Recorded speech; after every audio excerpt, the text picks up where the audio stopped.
Hello, hello, hello, and welcome to the Magic of Strategy. I'm your host, Karen Hewitt, and this is all about that little magical thing that we all need in business, and it's strategy, and it takes on so many different ways, so many different forms that we really need to talk about how it impacts our business and how we can take ourselves from being someone who's maybe trying and not getting what we want to having long-term success without the stress. Now, I have a guest on my show today, and I just want to give you a little bit of hints about her, and then she's going to introduce herself because she's fabulous. I actually met her while she was giving a keynote at a conference, and I was listening, and I'm like, this lady is making a lot of sense. She knows this business. She's been doing these businesses in many different formats for a very long time and has seen the world in this. And I'm like, I need her. She has to be on this podcast because what she has for you is incredibly valuable. So I want to welcome Carey Conley. Hi, Carey. How are you? Doing great, Karen. Thank you for having me on. This is fun already. So give us a little bit about your history and tell us what it is that you are most proud of Hmm. in your business journey. Yeah, thank you. So I've been an entrepreneur for well over 30 years now. And I became an entrepreneur in my late 20s, Karen, because I was doing what we were all told to do, which was get the college degree, go to work for a company, work your way up the ranks, right? This was the late 80s. So this is what we all did. And everybody in my world was doing that very successfully. And I was changing jobs every 2 years because I just couldn't find the right job. Right. And so I had a mentor come into my life who sat me down, and I was telling her how frustrated I was and how frustrated my family was that I just couldn't fit this mold. And she said to me the magic words that I'll never forget. She said, Carrie, you can create your life to look however you want it to look. You have to just get really clear on what that is. And so she encouraged me to sit down and write out in detail what I wanted my life to look like. My relationship with my husband, what kind of mom I wanted to be, where we were living. I knew then, Karen, that I wanted to become an entrepreneur so that I could work from home while we were having our kids. So I wrote things like residual income, earn trips, be with a really great company. It has great leaders. No idea what it was going to be. And then, a year later or so, I got introduced to the industry of network marketing and jumped all in because it checked all the boxes. Right. So I did that for 20 some years. And then 10 years ago, I stepped into teaching other people how to write this vision, and became a coach, a speaker and a coach. And I now also have my own podcast. So I've run two businesses for the past 30 years. It's been pretty fun. And I've learned a lot from coaching a lot of people. I think you said a couple of the very magical words, and this is why entrepreneurs do game business because the schedule, the system, or the process of what we would call a typical 9 to 5 or a typical job world doesn't align with the things that they find important in their life. Right. For me, it was family. I had kids, and it was going to cost me Right. more to put my kids in daycare than I could feasibly earn at a full-time job. And Sure. I didn't want to be away from them for 50 hours a week and take $20 and put that in my pocket. Right. It made no sense. Right. So you talked here about, the vision and the writing it down. And this is what you were talking about in that keynote that I mentioned earlier. And I think this is a major skill that many entrepreneurs they lack. And it's because I've seen it. I've seen it all. Hey, cut out pictures of the magazine and throw them on the board. And they do that and they never look at it again. Or they have no idea what the process was behind it. Or it's okay, just get through today. Just get through today. And there's no direction. Right. Where do we start in understanding what we need to have in our life? What's that first step? Yeah. So yes, I love vision boards. They're beautiful. I've always had one. But the disconnect is that people have the dream, but they don't have the action behind it to get there. That's the disconnect. Most especially for entrepreneurs that are running a business like in network marketing, is very common that it's a side hustle, right? So what I tell people is this: So when I talk about writing the vision, and I've walked several thousands of people through this exercise like you did at the conference that I was at, I get people to think specifically with a time frame, 3 years out. So I ask them to when they get ready to sit down and write their vision, to date it at the top as if it's 3 years from that day, and then to write out how old they will be, how old their family members will be, anybody that's important in their life. And the reason I get people to do that, Karen, is because time and aging is non-negotiable, right? Time's going to pass. You're going to be 3 years older, God willing. So it scares people, I think, when I get them to think about that, because they're thinking, oh my gosh, there's so much coming. Especially if you have kids, you can see a big life shift happening about every 3 to 5 years, right? So I'm going to use myself as an example. Is that okay? Absolutely. Please Okay. do. So when I jumped into network marketing, I had a son who was 2. I was still working full time. So he was in daycare and I hated it. And I was 5 months pregnant. And so when I jumped into this company, I had a timeline that was non-negotiable. And my timeline was to get to the first level in that company before the baby was born in 3 months. Because I knew from my upline how much money I would be bringing in from the company at that level so that I could quit my job, stop paying daycare, right? Because that was money back in the bank, and stay home. So they gave me the activity that I had to follow. So every business is mathematical. It's all math. They said, if you want to get to this level, this is how many people you need to share our product with every month, every week, every day. It's not rocket science, Karen. It's just math, right? And so because I had that non-negotiable target, I followed the math and hit it. And the disconnect for most entrepreneurs is they don't have those dates on things. They're playing with it every month. Yeah. I love one of the things you said. It's like they have this dream, but they don't have the action. Right. It's I'm talking to a lot of entrepreneurs, and a lot of people in network marketing. The big thing they talk about is the law of attraction. I will it, so it must be. And I always say, well, do you realize what the last part of the word of attraction is? It's action. Action. Yes. It's like you could attract, but you have to have the action to Right. attract. Yeah. And you're right. It's a huge disconnect. And I love what you said about it being all math. And speaking to the network marketers that are listening to this podcast today, we you join it and you think you like, okay, side hustle, little extra money. And a lot of people in the industry, what they don't do is they don't teach you to look at it as a full business. Yes. And you have this opportunity for full business with tax benefits, with work benefits, with system benefits, and you can turn it into a fully fledged, almost like a franchise. Think of it more like a franchise than a network marketing. And so I love that. See, 3 months, obviously you hit that goal. That little darling didn't have to go to daycare. We've written it down 3 years from now. 3 years from now, my oldest son, he'll be driving. Scary thought, but so you've got this down. You're establishing what is happening.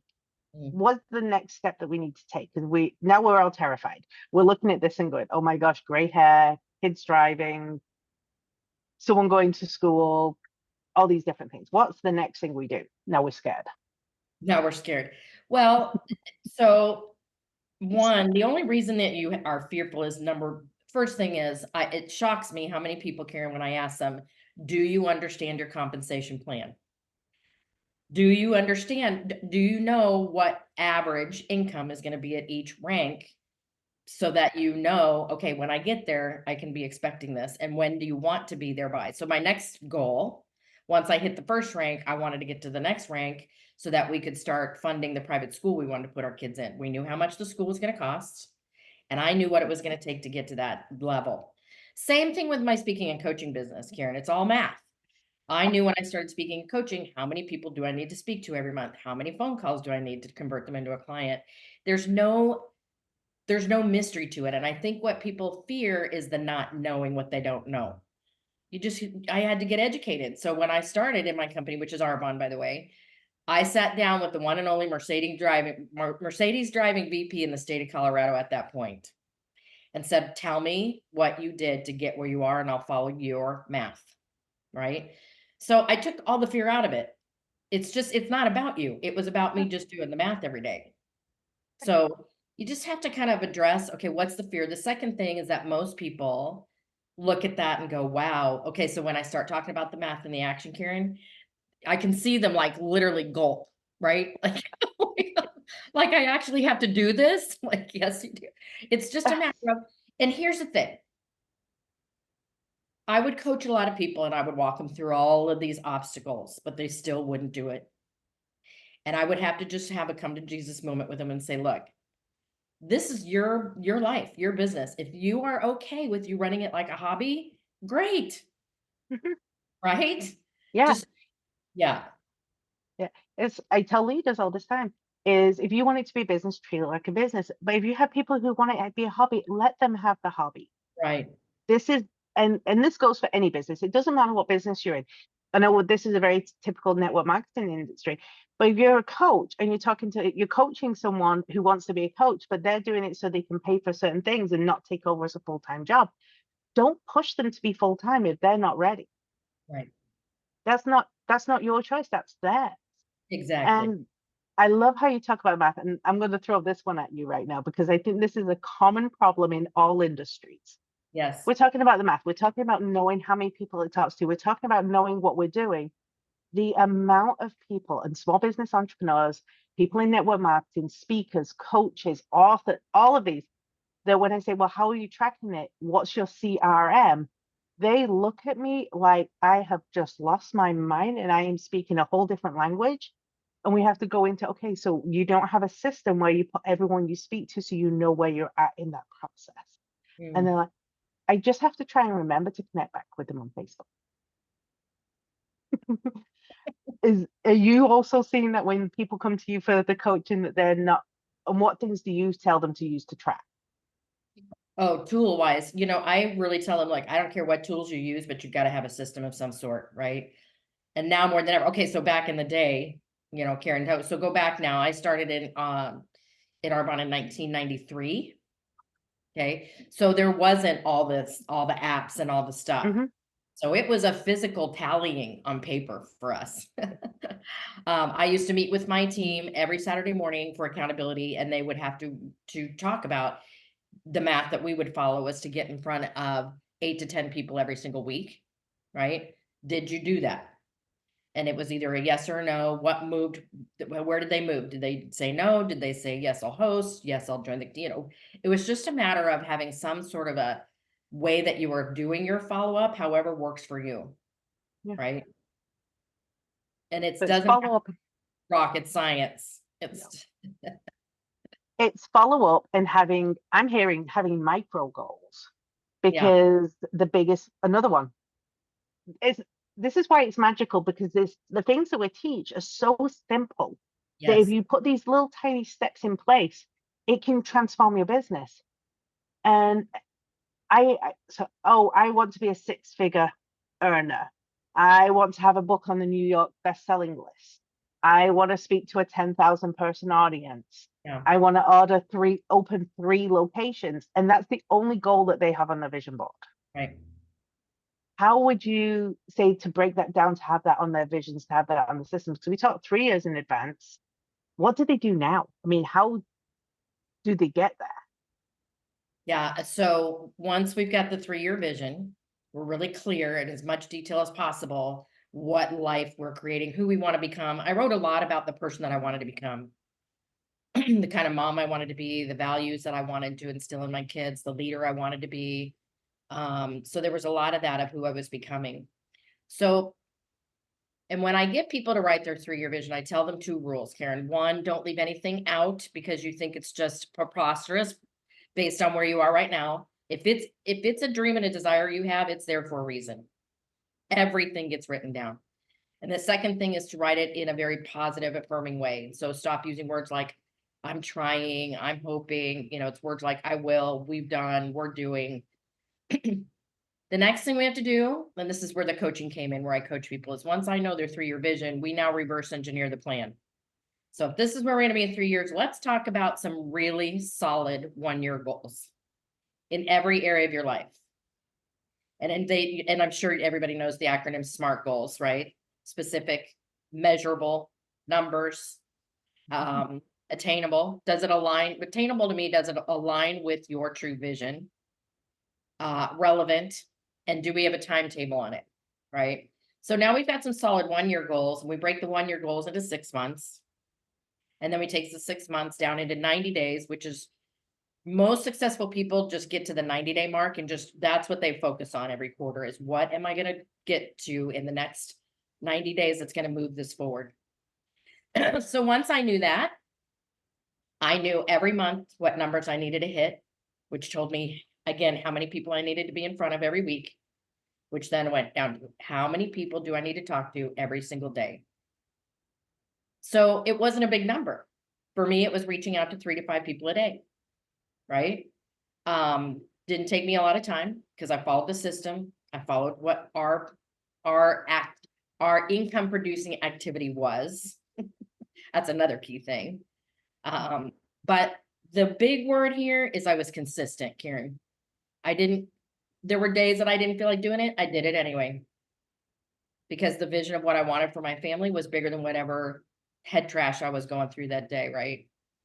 So, yeah, I think that vision piece is the biggest part, because most people, when you have a conversation, I know nowadays, a lot of people aren't even sure who they are right now, let alone who they want to be. right.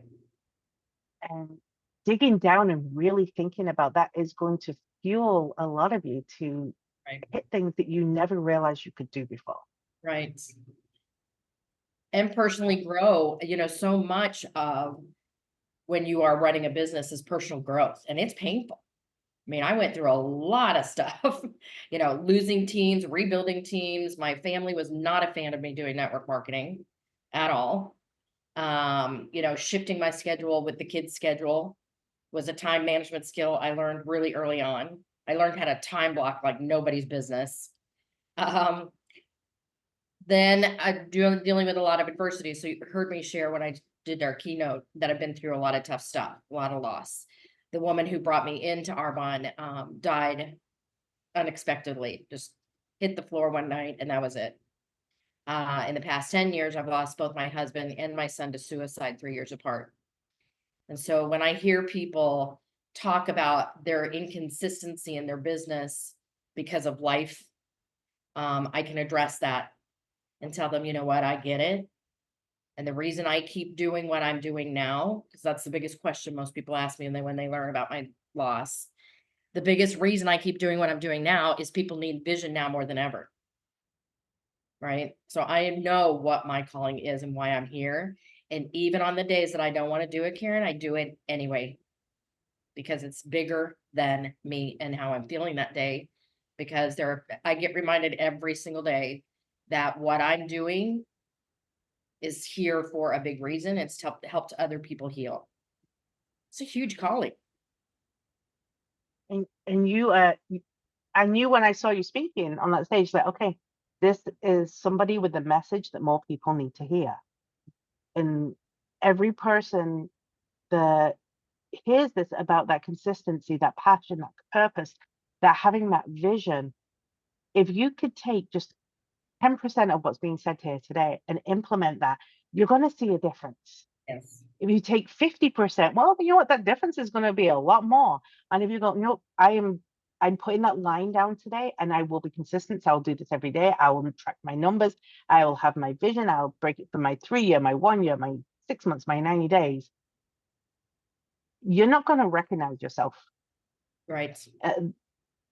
And I pretty much, from everything I've ever seen, when someone does this kind of layout, if I turn around to you and say, okay, it's been 3 years, are you that person that you wrote down on that piece of paper? You know what people tell me? I've heard people say to me when I've said, well, it's been 4 years of you, 5 years, 2 years, 1 year, whatever their goal is, and they've consistently worked and put that energy in, they always tell me no. You know why? I was that person a year ago. Mm. I'm now more today. Yeah. They surpass it. Yeah. This is And true. they never saw it coming. They never saw that being at even a higher level of themselves, whether it be peace in their mind, or connections with their family or with their business. And it's like, no, I was there a year ago, I was there 6 months ago. But that consistent work will take you along that road. Right. There is one more thing I want to ask you about because you said it, and then we'll recap. And I know you have a little special something for people. You talked about income producing activities, Mm-hmm. and I wanted to bring it up because I look at a lot of people when we talk about business, and half the things they're doing that it's Doesn't not work. it doesn't work. So when you say income producing activities, give us an idea of how they should be breaking down their focus when you're talking about numbers. Sure. So I'm sure in your company, Karen, you guys have a system in place that works if people follow it to the T, right? Mhm. So my system back in the day, this was early 90s, we were doing skincare parties, Karen, where you literally would get 5 to 7 women around a dining room table, and I would have them do facials on themselves, right? So my math was to do 2 of those a week. 2 parties a week, 2 parties a week, 2 parties a week, because remember, I was told the magic number was to share my company with 5 to 10 people every week, right? Mhm. That's scary for some people to think about, that level of activity, that level of keeping your calendar full, the phone calling, booking. I would book 2 more parties out of every party I did. That was part of the system.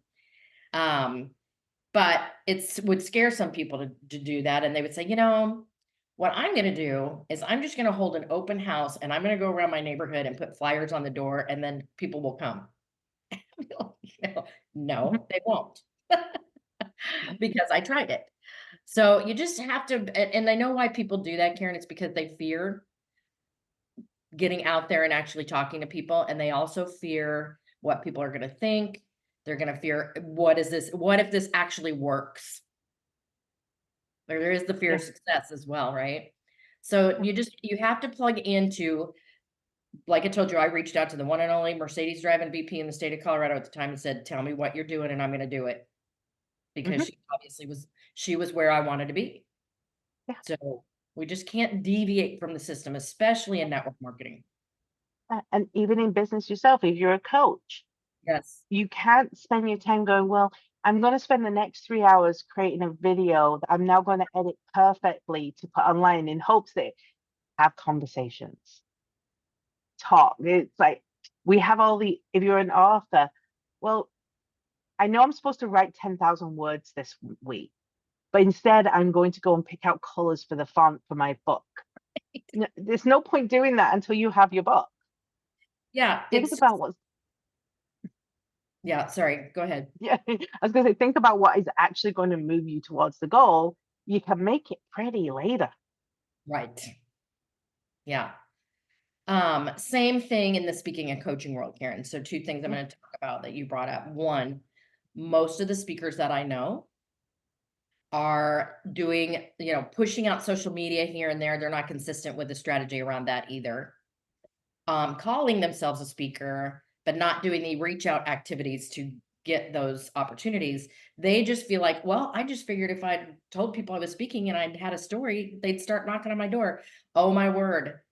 Can I just tell you, this speaker world, everybody's a speaker. So if you're waiting for the door knock, it's not going to happen Yeah. without the activity, right? Oh, yeah. Hey, people tell me they want to speak on my podcast. And I go, great, send me your one sheet.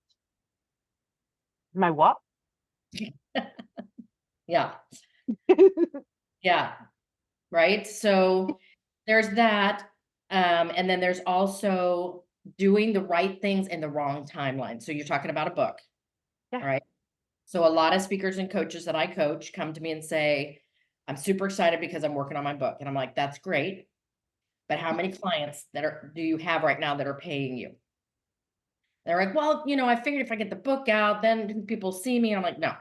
So timeline, I have 2 books. But first thing I want to tell you is I did not have a website for the first year of my coaching and speaking business. I brought in paying clients because I was out networking and having phone calls with people and doing workshops, Hmm.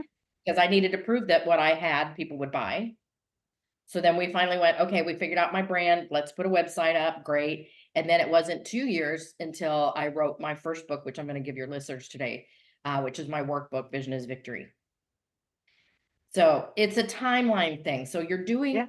you're doing possibly the right things, but in the wrong order. And this is where people get frustrated because they're not making money. As a matter of fact, they're spending a lot of money, getting very burned out, and probably at this point, their families are begging them to stop. And if they're spending money on the wrong things. Yes. And I'm a firm believer, and when my business took off and I got to be top 2% of my company when I was doing that, and then started to branch out. One of the biggest things I did was I started getting coached professionally Yeah. because I can't see my own downsides myself Right. because you put blinkers on. Everyone, no one tell me that, oh no, I see, oh, no, you don't. Sometimes it takes someone else to go, sweetie, do you know you're doing this? Yeah. I had a lot of those people too. Yeah. Work on your personal development, work on your systems, work on your strategy, get coached. And I'll tell you, the biggest people in the world, these huge entrepreneurs, they have coaches, and Always. they will tell you that they have coaches. And some of them have 8 or 9 because, well, I have one for my health, I have one for my diet, I have one for my fitness, I have one for my business, I have one for my finances, I have one for how I look, Yes. because they want to make sure that they're doing the best they can. Right. I really appreciate that you're giving details on your book free to listeners. That is amazing that you're willing to do that. Why don't you tell us as we close out a little bit about where they can find you, how you can help serve them, and a little bit about your gift? Because I would love to send people over to you because I think you're phenomenal, and vision is such a important and missing piece in strategy in near enough every single business owner I ever come across. Well, it's the foundation of everything else. You can't set goals without a big vision. So, and you can't push through all the hard stuff and become the person that you want to become without a vision that's going to pull you through it every day. So what I mentioned is my first book. It's called Vision is Victory. It's literally a workbook that helps people write their vision down, identify the obstacles, how to get over them. It's called Vision is Victory, and it's a free downloadable book. And I know that you're going to give everybody the link to that. So thank you for that. And so you can find me everywhere: Facebook, Instagram, LinkedIn, and my podcast, which is called Mental Health Breakthroughs for Young Adults and Families. And everything you can find on my website, obviously, was just careyconley.com. So thank you for asking. I do workshops on a regular basis. So Wonderful. Oh my God. It has been an absolute pleasure. Like I said, saw you speak. I knew we had to share this message. I knew it was an important piece of strategy that a lot of people miss. So I'm very grateful for you coming on. To recap real quick, make sure you download the workbook because guess what? You're going to need it. You want to have a strong vision because that is going to give you strong goals, which will help you develop a strong strategy, and it will get you from A to B. And you won't be doing this AZEIK journey. You'll be step by step. yes, Really get deep on that 3-year vision. Who are you? What's important to you? What's it like around you? Get really deep on that, really figure out and put the ugly stuff there too, because you know what? Sometimes that ugly stuff helps push us to do even better. right. And then, as Carey said, reverse engineer. Well, if I'm going to be here in 3 years, where do I need to be at 1 year? Where do I need to be in 6 months? Where do I need to be in 90 days? And it isn't well, in 1 year, I need to be a third of the way to my goal. That's not exactly how it works because it is like almost like a roller coaster. It has this upward swing, and you will have a couple of loop-de-loops. But if you have that strong vision, you can keep going on the upwards track instead of the swinging everywhere. Right. And I will be putting the book in the show notes and on all social media when we share everything from this podcast. Thank you so much, Carey. It has been an absolute pleasure. I have loved talking to you. Everyone, put something that you've learned today in the comments when you see it on social media. Tell us one of your biggest takeaways, and don't forget to like, subscribe, and give us those thumbs up. Thanks for Talk having to you me. next time. Oh, you're welcome. So glad to have you here.